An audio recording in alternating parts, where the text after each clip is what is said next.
Hey everybody, what is going on? I hope you guys are all doing well, and welcome to another tutorial video. In this video, I'll be explaining to you guys how you can recover deleted quote-unquote messages or chats from Messenger, so let's get right into it.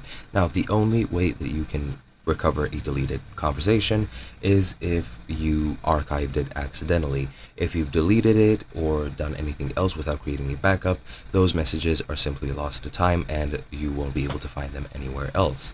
If you've archived them, you can access your archived chats. For some reason, mine is glitching out, but what you should do is go into the top left in the menu, click on the gear icon, and somewhere here you will find your archived chats. As you can see, I don't have some, even though I do have some archived chats.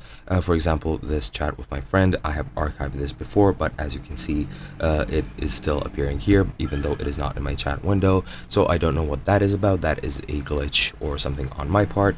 But yeah, that's pretty much the only way in which you can recover your deleted chats.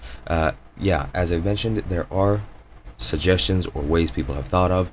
If you go into your cache, you can recover your message from there, but that, as far as I'm aware, doesn't work.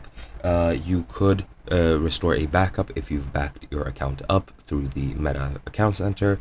However, I'm not sure exactly how that works 100%. I do know that you can request a download for your data, and after a couple of days they will give you the data back, and you can download it at any time, and that only works to recover your messages if you've backed it up before or after you've received the messages, but before you've deleted them. Afterwards, I'm pretty sure you won't be able to receive them anymore. But yeah, that is pretty much all there is to it. Hope you guys enjoyed, and I'll be seeing you guys in another video.